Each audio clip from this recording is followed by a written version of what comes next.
दोस्तों, स्वागत है आपका आपके चैनल एग्जाम राही में। आशा है कि आप लोग स्वस्थ होंगे और आज इस साल का अंतिम दिन है और आपने आज तक जो कुछ भी हासिल किया होगा वो आपके जहन में जरूर होगा। आपने क्या हासिल किया 2022 में, ये आज समाप्त होता है। इससे आगे आपका भविष्य कहीं न कहीं तय होता है और आप 2023 में जाकर के एक नई शुरुआत करेंगे। आपकी इसी शुरुआत में थोड़ा सा अपना योगदान देने के लिए हम इतिहास सब्जेक्ट में इतिहास का हवन सीरीज चला रहे हैं, जिसमें हम इतिहास को बिल्कुल बेसिक से शुरू करके एकदम एडवांस के लेवल तक लेके जा रहे हैं। इसमें आपका कोई भी पॉइंट छूट नहीं रहा है और ना ही छूटेगा। इसको कई किताबों से ढूंढ करके पॉइंट को आपके सामने हम रख रहे हैं। आप विश्वास रखिए कि इस क्लास को करने के बाद जिस भी टॉपिक को मैं आपको पढ़ा दे रहा हूं, इसके बाद आपको किसी भी और क्लास को करने की जरूरत नहीं है। इतना आप विश्वास रखिए। क्योंकि आज साल का अंतिम दिन है और कल नए साल का अर्थात 2023 का पहला दिन होगा, तो उसके लिए आपको अभी से ही अग्रिम शुभकामनाएं। आप नए साल में नए विचारों के साथ, नए अपने एक तरह से गोल के साथ, नए लक्ष्य के साथ आगे बढ़िए और उस पर पूरी तरह से डटे रहिए। यही आपके लिए हमारी शुभकामना है। हमारे पूरे चैनल की तरफ से आपको नव वर्ष की पूर्व संध्या पर नए वर्ष की हार्दिक शुभकामनाएं। हम आज जो पढ़ेंगे इन्हीं साक्ष्यों के अध्ययन के क्रम में, उसमें हम मुद्रा और सिक्कों के बारे में पढ़ेंगे और देखेंगे कि ये भी जो हैं ये कहीं न कहीं हमें हमारे प्राचीन समय के बारे में, प्राचीन काल के बारे में जानने में हमें हेल्प करती हैं। तो इसमें हम लोग देखेंगे जो भारतीय मुद्रा शास्त्र के जनक हैं, अर्थात जब मुद्रा शास्त्र जिसे हम कहते हैं उस मुद्रा शास्त्र का जन्म किसने किया, तो जेम्स प्रिंसेप थे। अर्थात भारतीय मुद्रा शास्त्र के जनक कौन थे, तो वो जेम्स प्रिंसेप थे।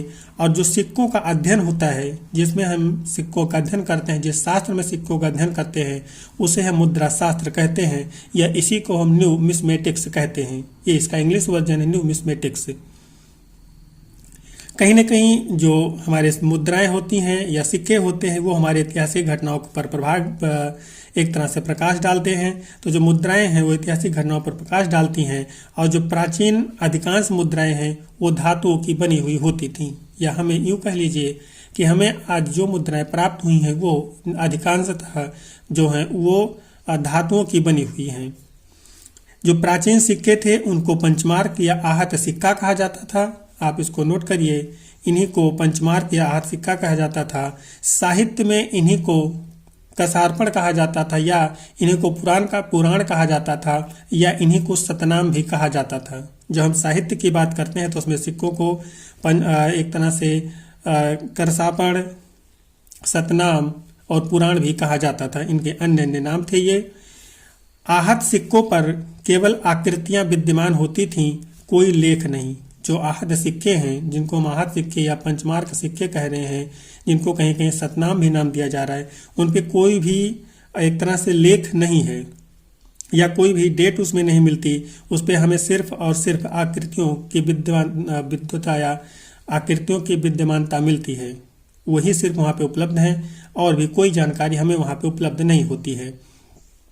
अगर हम यहाँ पे इन आहत सिक्कों के समय की बात कर लें तो जो 600 ईसा पूर्व के आसपास तक के सिक्के हैं वहां तक हमें आहत सिक्के मिलते हैं। या यूं कह लीजिए कि जो 600 ईसा पूर्व के आसपास तक का काल है, यहां तक जो भी सिक्के हमको मिले हैं वो आहत सिक्कों की श्रेणी में ही आते हैं। आगे हम लोग देखेंगे, क्योंकि हमारा जो अगला पॉइंट है वो यही है, मौर्यकालीन सिक्के भी आहत सिक्कों की श्रेणी में आते हैं। तो आपको अगर जानकारी हो, नहीं तो कोई बात नहीं, आगे हम इसको पढ़ेंगे। जो मौर्य काल है वो 321 से लगभग 290 के आसपास तक अपने चरम पे है, उसके बाद वो समाप्ति की तरफ चला जाता है। तो जो इसके भी सिक्के हैं वो मौर्यकालीन सिक्के जो हैं वो भी आहत सिक्कों की श्रेणी में आते हैं। जो यूनानी और ग्रीक शासक हैं, इन्होंने ही या इन्हें ही यवन शासक भी कहते हैं, इन्होंने ही सर्वप्रथम भारत में लेखयुक्त सिक्के चलाए थे। लेखयुक्त सिक्के चलाने का जो श्रेय जाता है वो यूनानी या ग्रीक शासकों को जाता है। आगे इसी में हम लोग और आगे चलते हैं तो देखते हैं जो मौर्य शासक हैं इन्होंने सर्वाधिक सिक्के जारी किए थे। अर्थात अभी से कभी आपसे पूछा जाए सर्वाधिक सिक्के किन शासकों ने जारी किए? तो यहाँ पे आपका आंसर होगा मौर्य शासकों ने सर्वाधिक सिक्के जारी किए थे। अगला पॉइंट हमारा है सोने के सिक्के सर्वाधिक यूनानी या इंडो यूनानी शासकों ने चलाए थे। सर्वाधिक नहीं, यहाँ पे थोड़ा सा करेक्शन करिएगा। सर्वप्रथम जो सोने के सिक्के हैं वो सर्वप्रथम चलाने का कार्य जो है वो यूनानी या इंडो यूनानी शासकों ने किया था, जिन्हें हम मिनांडर कहते हैं। जो उस वक्त के शासक थे जिन्होंने चलाया था उन्हें हम मिनांडर कहते हैं।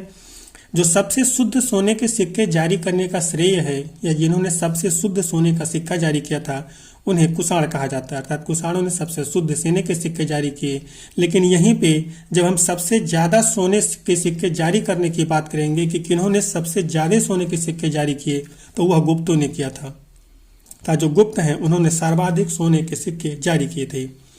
आगे जो सातवाहन शासक हैं इनके बारे में हम देखते हैं कि इन्होंने सोने के सिक्के नहीं, न तांबे के सिक्के, न और किसी चीज के सिक्के, इन्होंने शीशे के सिक्के चलवाए थे। और कि हो सकते हैं चलवाए रहे हों लेकिन उसके प्रमाण हमें नहीं मिलते। लेकिन जो सातवाहन शासक है इन्होंने शीशे के सिक्के चलाए, इसके प्रमाण हमें मिलते हैं। या यूं कह लीजिए आप कि सातवाहन शासकों ने ही शीशे के सिक्के चलवाए थे। और जो आगे हम लोग देखेंगे कुषाण और गुप्त काल के जो सिक्के हमको प्राप्त होते हैं मौजूदा समय में, इनको हम दीनार भी कहते हैं। जो सोने के सिक्के हैं कुषाणों और गुप्तों के, इनको दीनार भी कहा जाता था उस समय पे। और जो दीनार है लैटिन शब्द है, आप इसको याद रखिएगा, दीनार एक लैटिन शब्द है। यहाँ पे हम सिक्कों से क्या क्या जानकारियां प्राप्त कर लेते हैं, तो हम देखेंगे जो सिक्के हैं वो किसी काल के आर्थिक समृद्धि के संकेतक होते हैं। अर्थात कोई काल कितना समृद्धशाली रहा होगा, कोई काल अपने आप में कितना विकास के चरम पे रहा होगा, कितना विकसित रहा होगा, उसका हम जो एक तरह से अनुमान है वो सिक्कों से जरूर लगाते हैं। क्योंकि अगर ज्यादा सिक्के मिल रहे हैं तो निश्चित है उस वक्त का जो आर्थिकी होगा ज्यादा मजबूत रहा होगा। आगे हम लोग इसी अपने सिक्कों के क्रम में देखेंगे जो सिक्के हैं इनसे हमें धर्म और रुचियों का भी ज्ञान प्राप्त होता है। अर्थात उस वक्त का, जिस वक्त के सिक्के हैं, उस वक्त का जो मानव है वो किन चीज़ों में अपनी रुचि रखता है, किन चीज़ों में उसकी धार्मिक आस्था है या किन धर्मों की मान्यता है उसके अंदर, उसकी भी हम लोग यहाँ पे जानकारी प्राप्त कर लेते हैं। क्योंकि हम देखेंगे जो गुप्तों के सिक्के हैं उसमें परम भागवत का चित्र अंकित है। अर्थात परम भागवत का चित्र अंकित होने का मतलब है कि हम उसके धर्म को बाखूबी डिसाइड कर सकते हैं कि वो कौन से धर्म का पालन करते रहे होंगे। पीछे हमने आपको बताया था कि जो आहत सिक्के हैं उन्हीं को साहित्य में कासार्पण कहा जाता था, तो हमने आपको बता दिया था वहाँ पे ही कि उनको पुराण भी कहा जाता था, सतनाम भी कहा जाता था। तो हमने इसको आपको पीछे बताया हुआ था। इसमें हम लोग एक छोटी सी अलग जानकारी देख लेते हैं। जो भारतीय पुरातत्व शास्त्र है या जिसे हम एक तरह से अपने पुराने प्राचीन समय में अध्ययन करने के लिए जिन वस्तुओं का यूज करते हैं उनको जो एक तरह से अध्ययन करते हैं उस सब्जेक्ट को पुरातत्व शास्त्र, जो उसके पितामह कौन है, तो ये सर अलेक्जेंडर कनिंघम है। सर अलेक्जेंडर कनिंघम को पुरातत्व का पिता कहा जाता है, या यूं कह लीजिए father of archaeology. Father of archaeology किसे कहा जाता है, तो सर अलेक्जेंडर कनिंघम को कहा जाता है। आगे हम देखेंगे तो कनिष्क जो सिक्के हैं उस पे वो उसे अर्थात कनिष्क को बौद्ध प्रमाणित करते हैं कि कनिष्क जो है वो बौद्ध रहा होगा। जो समुद्रगुप्त है उसकी एक वीणा बजाती हुई मुद्रा मिली है जिसपे वीणा बजाते उसे दर्शाया गया है, तो इससे हम अनुमान लगाते हैं कि वो संगीत का प्रेमी रहा होगा। आगे हम लोग देखेंगे जो सातवाहन नरेश सातकर्णी है उसके सिक्के पर जलपोत अंकित है, जिससे हम अनुमान लगाते हैं कि उसने समुद्र विजय किया हुआ था। और साथ ही आगे हम देखेंगे जो चंद्रगुप्त विक्रमादित्य द्वितीय हैं, इनकी व्याघ्र शैली अंकित जो मुद्रा है वो हमें बताती है कि इन्होंने गुजरात और काठियावाड़ के शकों पर विजय प्राप्त की थी, अर्थात उनकी विजय का प्रतीक है। और यहीं पे हम जब सिक्कों के अंतिम चरण की बात करते हैं तो देखेंगे जो सिक्कों की कमी आती है किसी काल में तो उसे हम मानते हैं कि उस काल का आर्थिक पतन हो गया है। इस चीज की चर्चा हमने पीछे भी किया था। अगर सिक्के कम मात्रा में पाए जा रहे हैं या किसी काल में सिक्के कम बन रहे हैं तो इस बात के सूचक है कि वो काल जो है वो आर्थिक पतन के रास्ते पे चल रहा है। अब हम लोग देखेंगे मूर्तियों के बारे में। कोई किसी काल की मूर्ति जो है हमें किस चीज़ की जानकारी दे सकती है, इसके बारे में हम लोग देखेंगे यहाँ पे। तो देखेंगे जो सामाजिक, धार्मिक एवं आर्थिक स्थिति के ज्ञान का स्रोत ये मूर्तियाँ होती हैं। मूर्तियों की बनावट, उनकी आकृति, उसमें लगने वाले धातुओं, इनके आधार पे हम ये अंदाज़ा लगाते हैं कि उस वक्त की आर्थिक स्थिति कैसी रही होगी, धर्म कैसा रहा होगा और सामाजिक स्थिति कैसी रही होगी, हम इसका अंदाज़ा लगाते हैं। और सिंधु सभ्यता में हमें एक मूर्ति मिली थी या ऐसा स्ट्रक्चर मिला था जिसमें दिखाया गया था कि एक स्त्री के गर्भ से पेड़ जम रहा है। तो उससे हम यह अनुमान लगाते हैं कि जो सिंधु सभ्यता रही होगी वो मातृ सत्तात्मक रही होगी। मातृ सत्तात्मक और पितृ सत्तात्मक अगर आप लोग नहीं जानते हैं तो इनको आप थोड़ा सा समझ लीजिए। मातृ सत्तात्मक परिवार में जो मुखिया होगी वो माता होगी या स्त्री होगी, और जो पितृ सत्तात्मक परिवार होता है वहाँ पे जो परिवार का मुखिया होगा वो पिता होगा या घर का बुजुर्ग होगा या पुरुष होगा। तो ये दोनों में डिफरेंस होता है। आगे हम लोग देखेंगे सिंधु सभ्यता के बाद भारत में मूर्ति पूजा का विवरण मौर्योत्तर काल से प्राप्त होता है।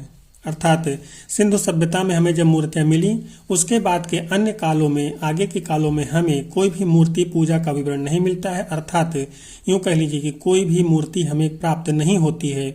और ये आगे जा करके मौर्योत्तर काल के बाद में, या यूँ कह लीजिए कि कुषाण काल में हमें प्राप्त होती है। कुषाण काल से हमें मूर्ति पूजा का विवरण दोबारा मिलना शुरू होता है। जो कुषाणकालीन मूर्तियां हैं उन पे विदेशी प्रभाव है। अर्थात जो विदेशी तमाम भारत में घूमने आ रहे हैं, या वो कह लीजिए कि चाहे दूत के रूप में आ रहे हों या किसी घूमने के पर्पज में आ रहे हों, तो उनकी जो एक तरह से शैलियाँ होती थीं उस पे कुषाणकालीन जो मूर्तियाँ हैं उस पे उनका प्रभाव देखा जाता है। और जो गुप्तकालीन मूर्तियाँ हैं वो स्वाभाविकता से ओतप्रोत हैं।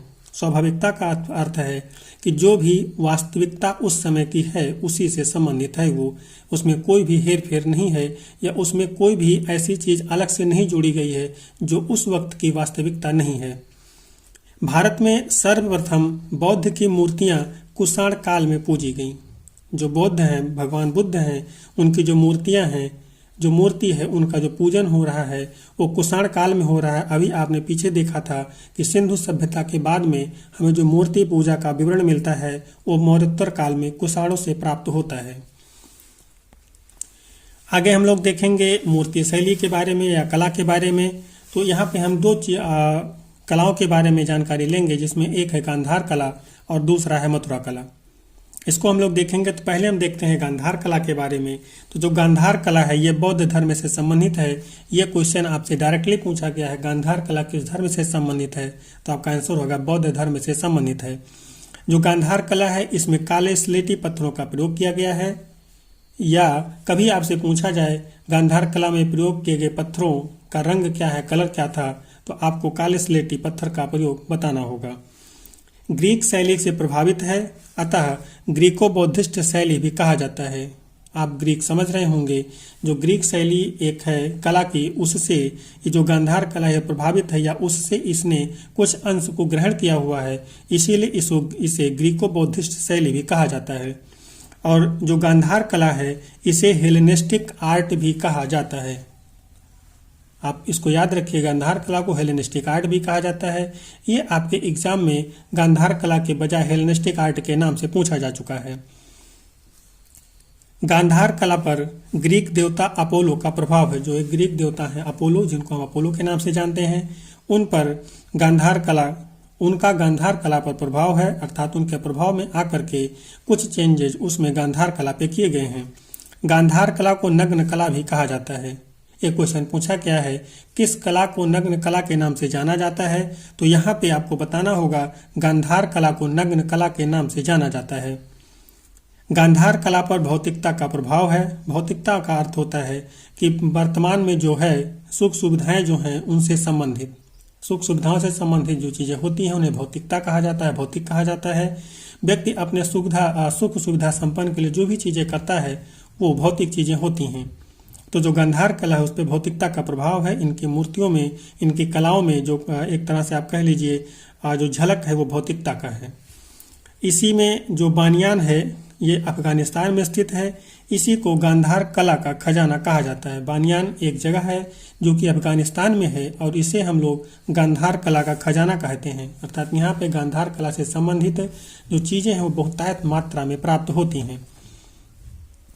आगे हम लोग देखेंगे मथुरा कला के बारे में। यह शुद्ध भारतीय कला है, अर्थात इसमें किसी भी और संस्कृति, किसी भी सभ्यता, किसी भी तरह का कोई प्रभाव नहीं है। इसमें जो भी चीज़ें हैं वो सिर्फ और सिर्फ भारतीय हैं। इसमें जो भी चीज़ें हमको दिखाई देती हैं वो भारत में ही जन्मी हैं और पूरी तरह से मथुरा कला जो है उन्हीं कलाओं से ओतप्रोत है। इसमें हम लोग देखेंगे कि लाल बलुआ पत्थर का प्रयोग किया गया है। यह क्वेश्चन पूछा गया है कि मथुरा कला में किस पत्थर का प्रयोग किया गया है, तो वहाँ पे हम लोग देखेंगे कि लाल बलुआ पत्थर का प्रयोग मथुरा कला में किया गया है और साथ ही साथ इस पे आध्यात्मिकता का प्रभाव है। आध्यात्मिकता का मतलब आप कह सकते हैं धर्म से संबंधित इस पे प्रभाव है और यह हिंदू, बौद्ध एवं जैन से संबंधित कला है। यह तीनों कला कह लीजिए कि तीनों धर्म हिंदू, बौद्ध और जैन से संबंधित कला है, ये तीनों से संबंधित है। जबकि गांधार कला जो थी उसका संबंध जो था बौद्ध धर्म से था। तो ये दोनों में डिफरेंस है। और ये क्वेश्चन आपसे पूछा भी गया है कि मथुरा कला का संबंध निम्न में से किस किस से है, तो वहाँ पे बौद्ध धर्म भी चौथा ऑप्शन था। तो वहाँ पे जो क्वेश्चन था पूछा गया था किससे नहीं है, तो वहाँ पे बौद्ध धर्म सही ऑप्शन था कि बौद्ध धर्म से संबंधित ये नहीं है, बाकी तीन से संबंधित है। तो इस तरह से हम लोगों ने यहाँ पे अपने जो हवन सीरीज था उसमें थोड़ी सी और आहुति दी है और इस क्लास को हम लोग यहीं पे समाप्त करेंगे। अगली क्लास में हम इससे थोड़ा सा और आगे चलेंगे और वहाँ पर भी अभी हम स्रोतों के बारे में ही अध्ययन करेंगे। स्रोतों के स्तर पर आपसे कोई भी जानकारी छूटेगी नहीं, ये हमारा दावा है, क्योंकि हम कई जगह से चीज़ों को इकट्ठी करके तब आपके लिए लाते हैं। इससे ज़्यादा एग्जामिनर पूछ नहीं सकता, उसको यहीं से पूछना होगा, बाहर वो नहीं जा सकता। तो इस आशा और विश्वास के साथ कि आपको हमारी ये क्लास पसंद आ रही हो, तो आपसे एक निवेदन है कि आप इस चैनल को सब्सक्राइब करें, ज़्यादा से ज़्यादा लोगों तक शेयर करें, जिससे वो भी अपने ज्ञान में थोड़ी थोड़ी हवन कर सकें। साथ ही कमेंट के माध्यम से हमें ज़रूर बताएं कि आपको और किस ऐसे चीज़ की आवश्यकता है एजुकेशन के क्षेत्र में जिससे हम आपके लिए कर सके और आप अपने पढ़ाई में और ज़्यादा से ज़्यादा इम्प्रूवमेंट ला सकें। इस आशा और विश्वास के साथ कि आप हमसे कनेक्ट रहेंगे और अपनी समस्याओं से हमको अवगत कराते रहेंगे। एक बार फिर से नव वर्ष की पूर्व संध्या पर आपको ढेर सारी शुभकामनाएं। मिलेंगे नए साल में नए जोश, नए जुनून के साथ और नए प्रण के साथ कि हमें अब जल्द से जल्द अपने जीवन को सार्थक बनाना है। तब तक के लिए जय हिंद।